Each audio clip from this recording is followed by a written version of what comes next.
Já fazem mais de 200 anos desde nossa independência e, embora a conquista dela seja algo bem do passado, ela deve ser relembrada, tal como seus heróis.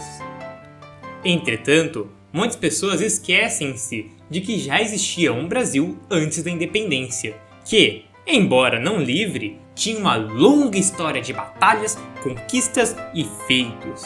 Essa era a história da nação, e tema deste vídeo, o Brasil colonial. Tudo começa quando um senhor, Pedro Álvares Cabral, é enviado para as Índias. No meio do caminho, ele decide, definitivamente por nenhuma razão específica, mudar a rota e acaba por achar uma nova ilha. Ele a chamou de Ilha de Veracruz. Depois descobriu que não era ilha, mas sim terra, então renomeou-a para Terra de Veracruz. Eles lá acharam alguns indígenas, uma selva assustadoramente densa e até alguns portugueses perdidos. Mas o fato que importa é, os portugueses chegaram no Brasil. Embora os portugueses tenham descoberto, ou melhor, oficializado a descoberta em 1500, ainda levaria algum tempo para que a colonização começasse. Nada de interessante para o comércio havia sido achado até então. E a África, tal como as Índias, atraiu mais a atenção dos portugueses no momento. Não demorou muito, no entanto, para que algo fosse encontrado. Esse algo era o pau-brasil. Sua resina vermelha poderia ser usada para tinturas de tecidos, e tecidos vermelhos eram bem caros naquela época. Para extrair as árvores, eles contavam com os indígenas, que, em troca de diversos itens, cortavam as toras e as levavam para pequenos armazéns fortificados.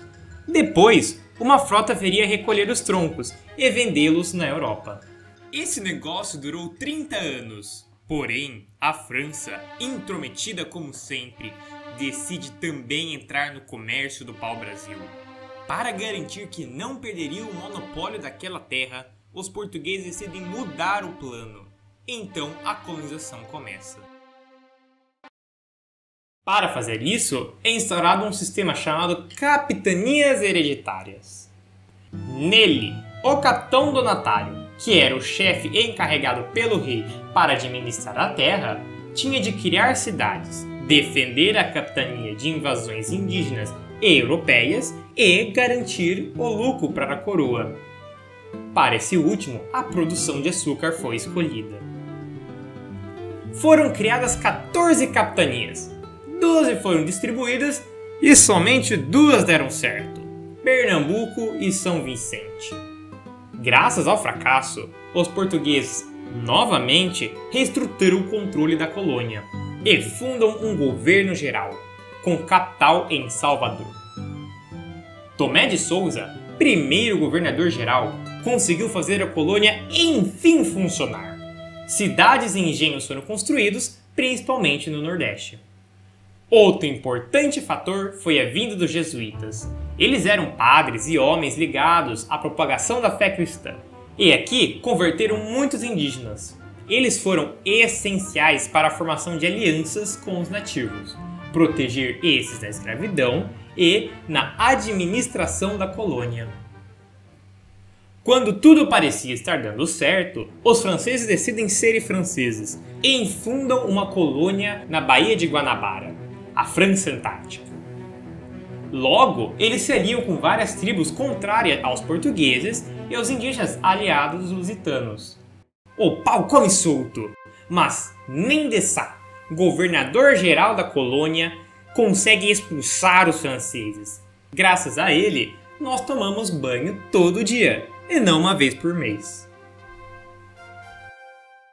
Agora, sem franceses e com os indígenas mais calmos, a economia açucareira prosperaria. O açúcar era produzido nos engenhos, que eram grandes fazendões onde a cana-de-açúcar era plantada, colhida e transformada, o clássico estilo plantation. Para fazer isso, eram usados muitos escravizados. De início, os indígenas não aliados eram esses escravizados. Mas, Como conseguiam fugir mais fácil e os jesuítas não gostavam dessa escravidão, os africanos, em especial do Congo e de Angola, passaram a ser a mão de obra mais usada. Voltando para o cenário político, Portugal estava em uma situação bem merdinha no momento. O reino estava em uma união de coroas com a Espanha, a União Ibérica.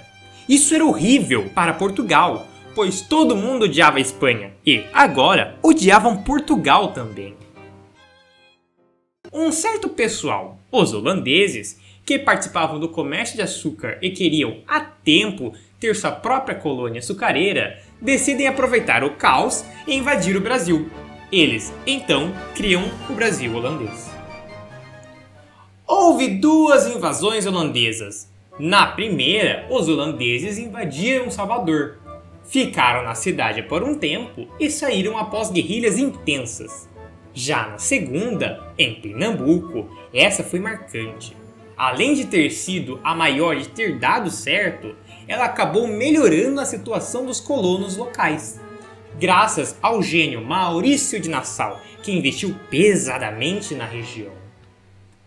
Mesmo tendo sido conquistador generoso, ele ainda era um estrangeiro que dominou aquela terra. A resistência nunca morreu.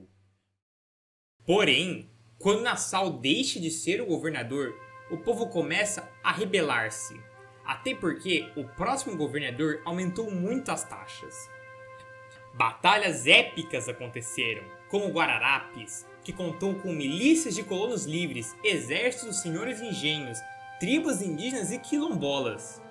Essa batalha foi tão importante que obrigou os holandeses a ficarem só na cidade de Recife. Pouco depois, tropas portuguesas viriam expulsar os holandeses. Entretanto, os holandeses, agora experientes na produção do açúcar, reestabeleceram a colônia nas Antilhas e conseguem produzir um açúcar melhor e mais barato do que o português. A colônia brasileira não era mais lucrativa. Sem o açúcar, do que será o Brasil? A colônia será abandonada? Agora, só algo mais valioso pode salvar a colônia. Mas qual produto será esse?